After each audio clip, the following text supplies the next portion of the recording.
Well, hey there, Tommy. What's with the long face? I don't know why I feel the way I do. I'm just not happy, Doc. Like, I don't feel right. Oh, I think you have anxiety, Tommy.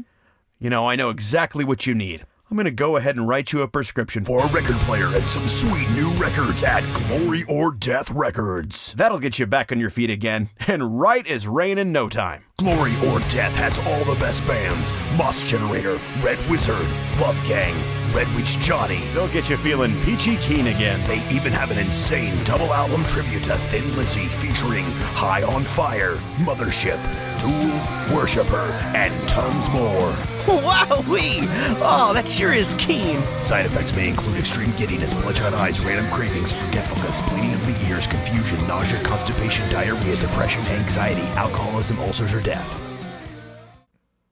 What is up, everybody? Thank you for tuning in to another episode of Jam Space with Zach Cry. It is I, Zach Cry. We got a great episode cooked up for you today, but first, I want to let you know, next week, Tuesday, March 26th, Who Do I Kill is opening the Gilded Sorrow Tour with The Obsessed, Gozu, and Howling Giant. That's at the Nile Theater, Tuesday, March 26th. We are super stoked to be part of such a badass show. This is going to be our first time on the big stage at the Nile Theater. Please come out. I know it's a Tuesday night, but it's a good night to rock and roll. On today's episode, we've got Ryan Arnold from Weapon of Pride out of Tempe, Arizona. They just recently released an awesome video for their song Crusade. We're going to drop that track here in a second. They're playing tonight at Yucca Tap Room with Early Moods and Serpent in the Rainbow. That's tonight at the Yucca Tap Room in Tempe, Arizona. Here we go. This is Weapon of Pride, Crusades.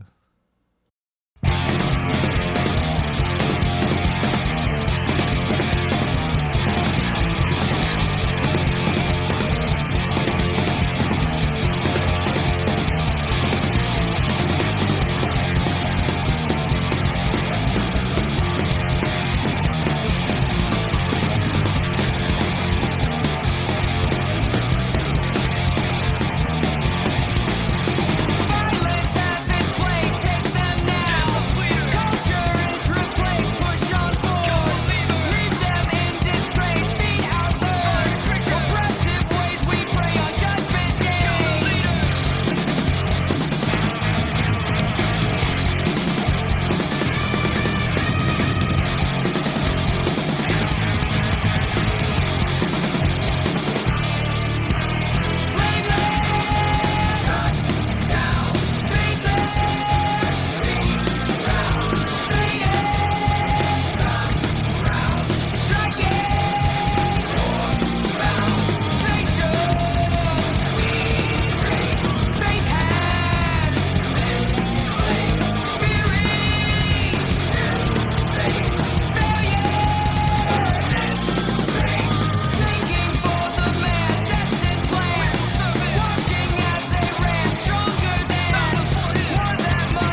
What's happening, Ryan? How you doing? Good. How are you? Good, man. Thank you so much for doing this with me. Yeah, thanks for having me on. I'm looking forward to this. Yeah, man. I was looking forward to going to your guys' show tonight, and me and Kels were hanging out last night jamming, and he was showing me your guys' music video, and I was just blown away by how badass it was. Thanks, man. That was really fun. There was a lot of work that we put into that. We went out to the San Bernardino Desert to get that one done.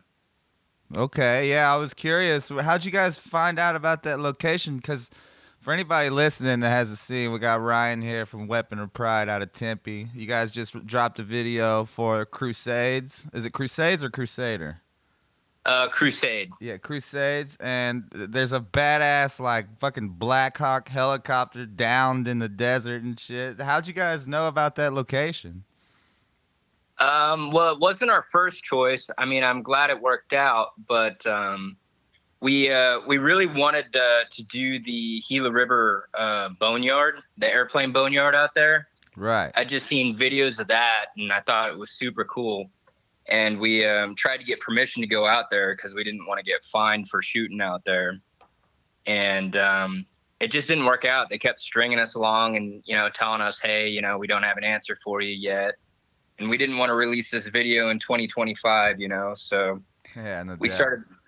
started looking for alternatives, and that was the next best thing. And it's a guy that owns a couple studios out here in Phoenix. He has like a diner looking warehouse that some guys have filmed at out here. And he just happened to own that property out in the desert in California. So we hit him up, and everything worked out pretty well. That's super dope. I didn't know about the Gila River airplane boneyard. That place is so cool. I mean, there's a lot of people that'll go there and they'll just record just to record. I just, bringing all of our equipment out there, it would be a little bit hard for us to skedaddle quickly, Oh, for sure. don't want to get busted with those fees being on the res, It might make a cool video, man. You guys get beat down by the police on the film. That'd be interesting. Oh shit! But no, the video was super dope, man. Great quality. I mean, it looks like you guys look like rock stars on there, for sure. Thank you. We worked with Soundphoria. He's Gavin is his name. He went to a couple of our shows at Yucca, and this was one. We weren't really ready for a music video, but he would hit me up, and I didn't know who he was, but he told me, like, your guys' sound is like exactly what I'm looking for, and I can't remember what show he came to, but he came to a Yucca show, and I kept pushing it off, because I just didn't want to do a music video that was hokey or anything like that, but he's got some skills. He did us really good here. So did he do it on the house, like as a collaborative effort? No, he discounts us. I mean, we're 3 music videos in with him now. We've got one we haven't released yet. Killer. And then we're working on one next month for our album that's unreleased. We're sitting on 10 songs right now. We're just putting the finishing touches, and I kind of want to do it different this time. Now that I'm more comfortable with getting the music videos filmed, I want to get quite a few music videos done for this album before we release the music so we can use it as promotional material. Yeah, that's a smart way to do it. That's the way everything's going, man. This is visual, for clips and stuff like that. Yeah, man. I mean, the music's good, but sometimes people got to listen with their eyes. And, if you got some good visuals, that's enough to rope people in. Oh yeah, and it's perfect. Just like you said, string along the content and everything.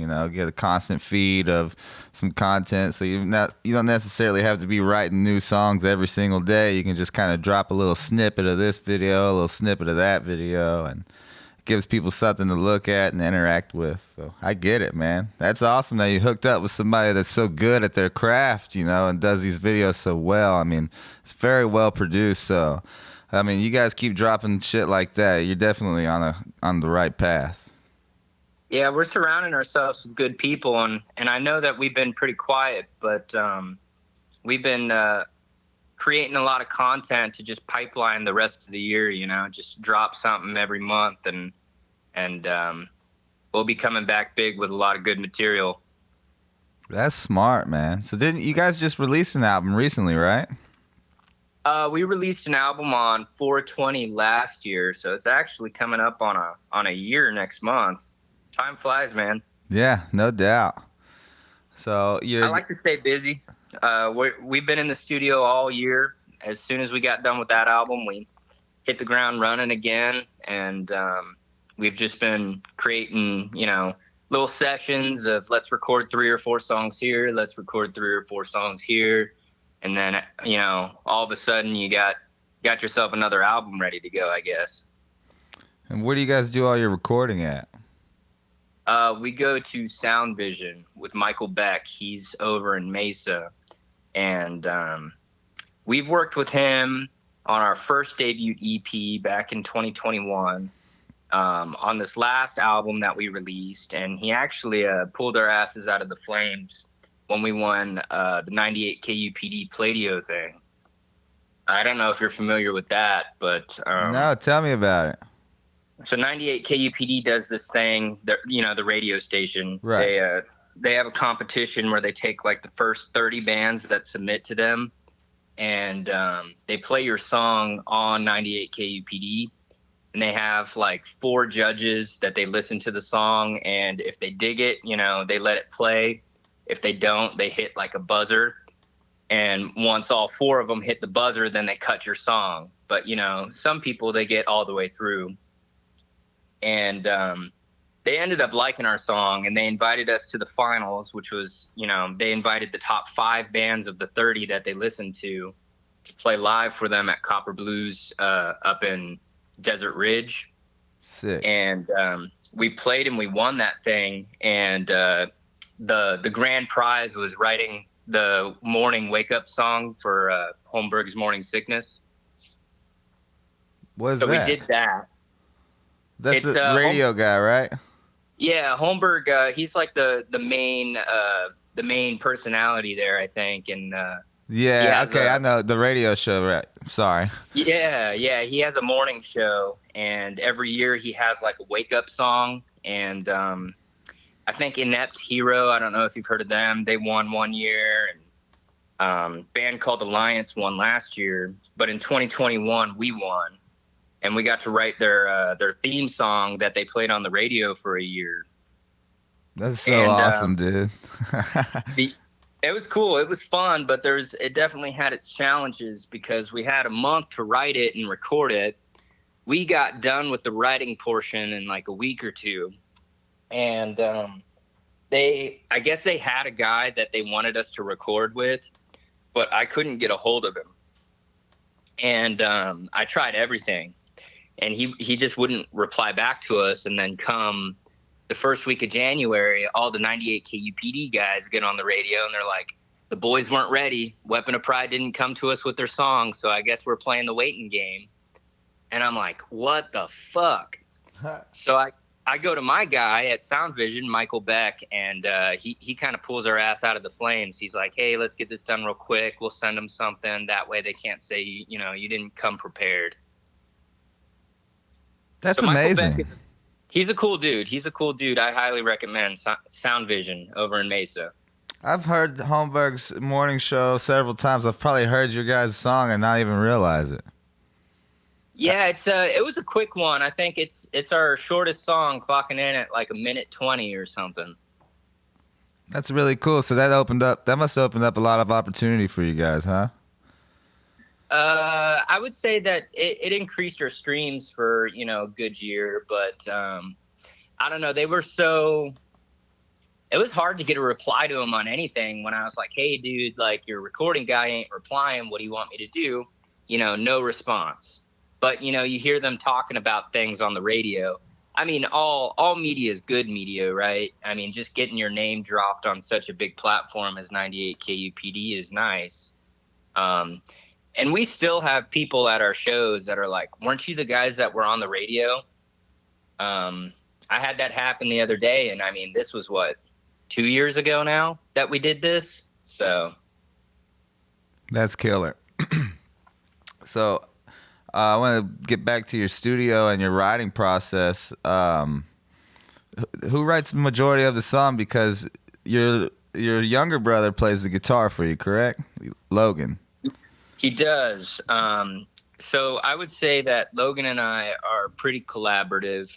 I write about 50% of the stuff, and Logan writes about 50% of the stuff. I mean, between him and I sing, I play drums, I play bass, and he plays guitar, piano, trumpet, all this stuff, So we'll get together.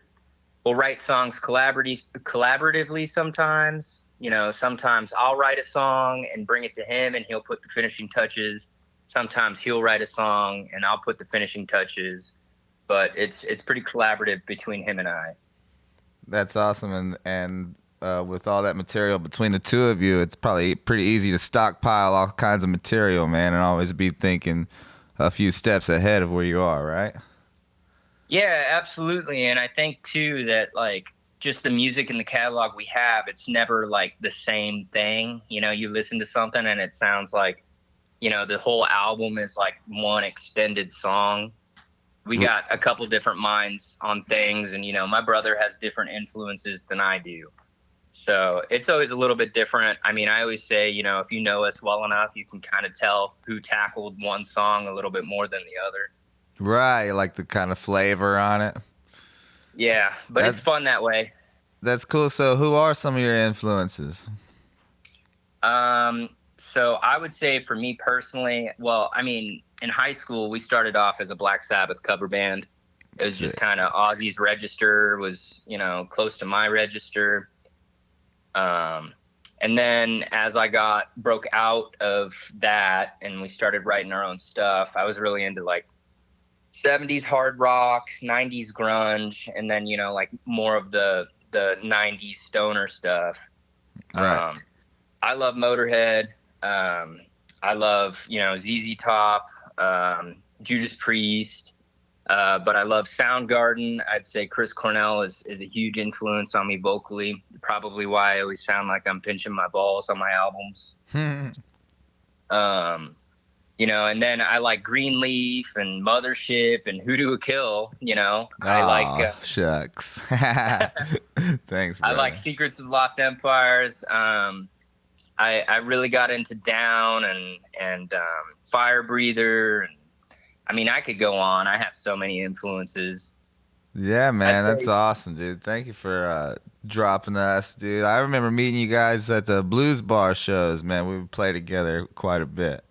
And just being blown away by fucking how young your little bro was rocking up there on a guitar. How old is he right now? He's 18 or 19. That's killer, man. Little young prodigy, dude. So you guys have been rocking out for a long time, man, and you're both pretty young. You must have a nice, strong family support system behind you, man, helping you guys out with this, huh?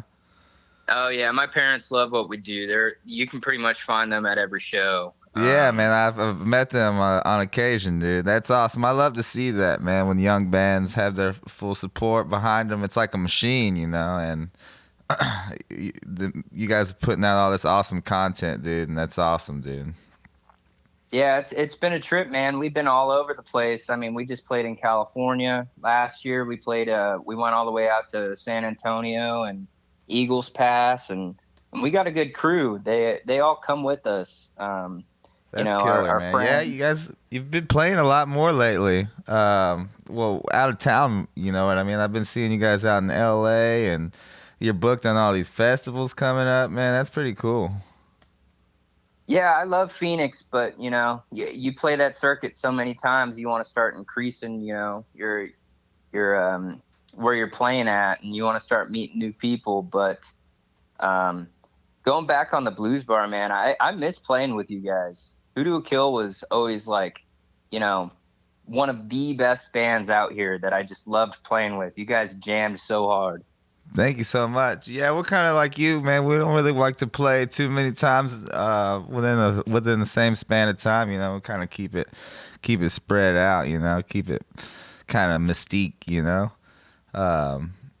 and then we were having problems with our bass player, so it took me about a year to get the band back up. But we're playing now kind of regularly, but we don't like to play too many times within the same little span of time. So For sure, you don't want to oversaturate your market. It's pretty dope that you got Kelly on with you now. yeah, dude. I had no idea that was ever going to happen. I just kind of put the word out on Facebook like, yo, we need a bass player so we can start playing again. And Kel's hit me up on there. There was a few fucking cool people that got on there. But when Kelly hit me up, I was like, no way, dude. I kind of brushed it off at first. He's such a great guitar player. I still feel kind of funny fucking playing guitar standing next to him while he's playing the bass. And then... he was like, nah, dude, I don't care. I just want to jam, man. And he kind of lives in the same vicinity as me over here on the west side. So it just made sense, man. And it's been really fun. Dude, he's so humble. Like, I kind of was in the same ship as you. We had him on one of our unreleased songs. So hopefully y'all will be able to hear this soon. But yeah, we man. invited him in. He ripped a solo on our song and did some vocals, but like at first I was like, I don't know if he would be interested in this, So, and some of the people that are friends with both him and I were just like, yeah, dude, do it. He would love it. He's just about the music, man. So he came in and he ripped and looked like he was having a good time. We were having a good time, so it was just a really killer experience. That's awesome, man. Yeah, he's very cool to be around. I love having him around. So yeah, you said he played some lead guitar on one of your upcoming tracks. Is this something you're going to be releasing soon? Is it part of your new album that's coming out in the future? Yeah, so I think we're probably going to release a couple singles just to promote this record. But yeah, hoping that we'll release the record maybe in summer or fall, but no fixed plan yet. We're starting to get all the songs back, mastered. We just gave a listen to them mixed the other day, and we're pretty excited. We're definitely eyeing 2024, but like I said, we got so much material that we can pipeline until we are eventually ready to release the whole record. Have you guys worked with anybody on vinyl distribution before? I have not. I really, really want to make sure that we got some vinyl pressing for this record with how much work and, the people we have on this record. So yeah, definitely. If you already got some masters back, I would definitely shop them around, show some of these smaller record labels, they probably work with you on getting some distribution going. I would hugely appreciate that.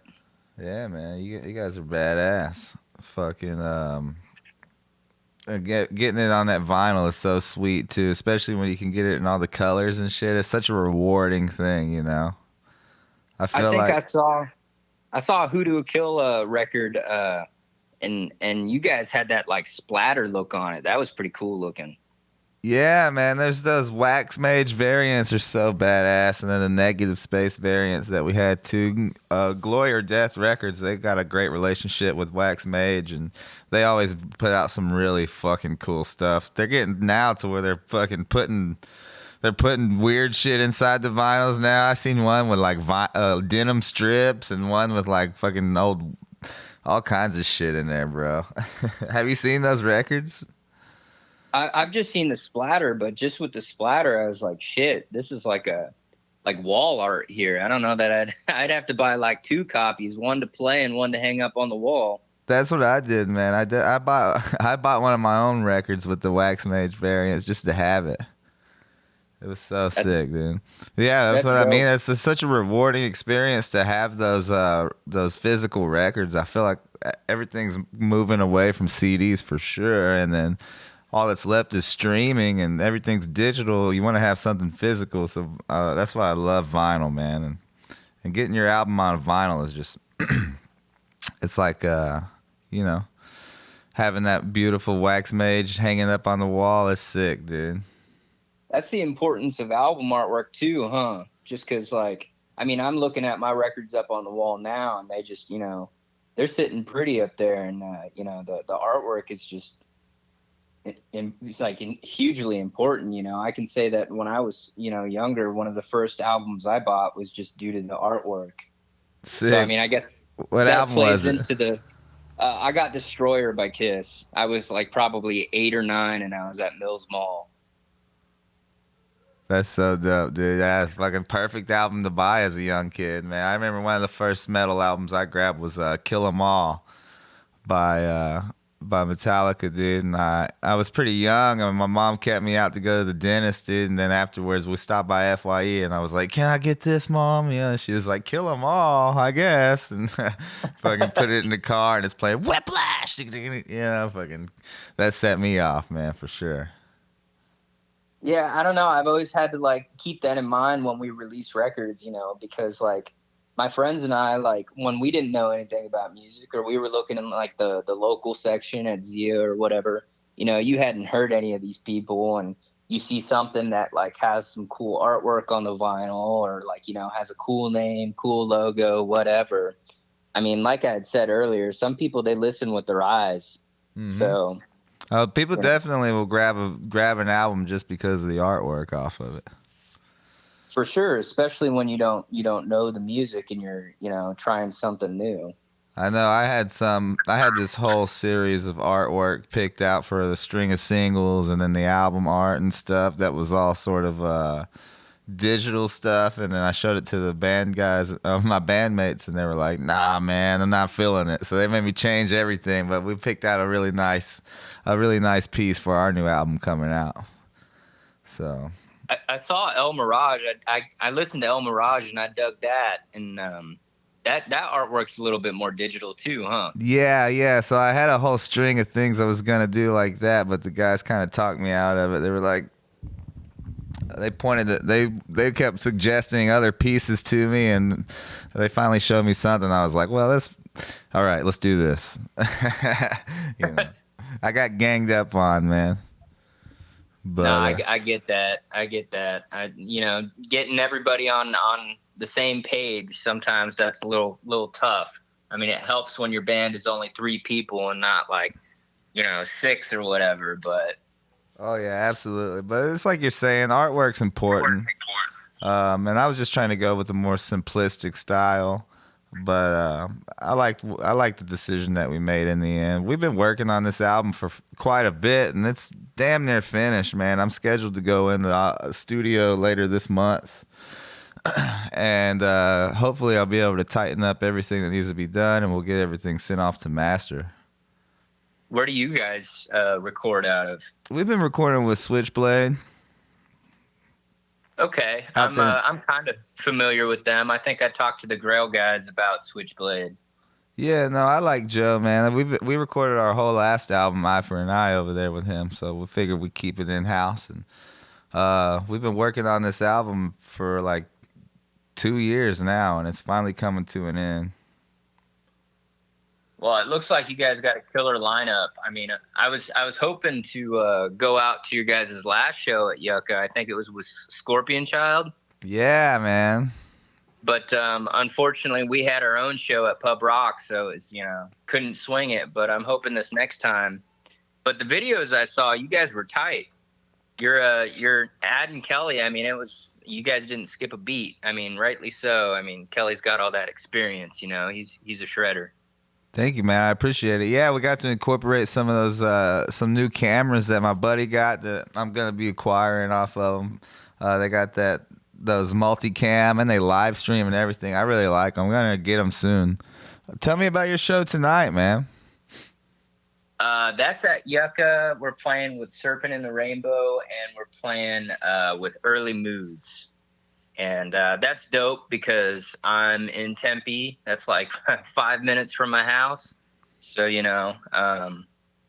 get to show up and we get to rock out, jam out with those guys. I'll be honest, I don't know much about Serpent in the Rainbow. I gave them a quick little search, and I don't think they've been around for too long, but they got a cool sound. So I'm looking forward to seeing them.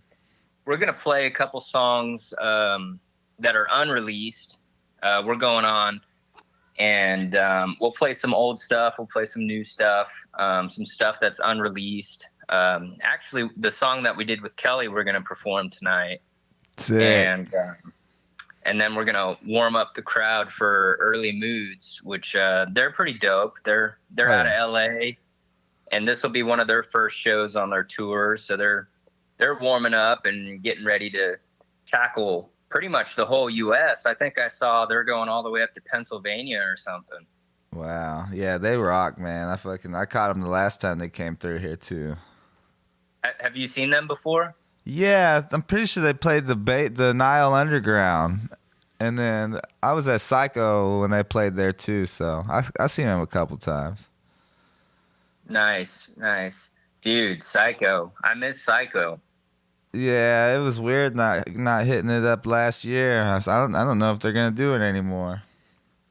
Well, I don't know if this is true, so I shouldn't be spreading, misinformation, but I heard that the guy that puts it on was bought out by a bigger, ticket company like Live Nation or something. And they just put it on ice.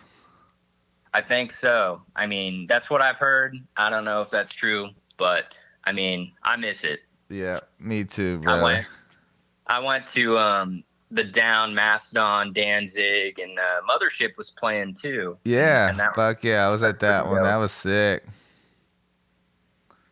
I love Down, dude. I love to catch Down anytime, and especially when they're putting on a headlining show, man. They put on an incredible show. It was awesome. We were, Is that the year that they headlined the Joint?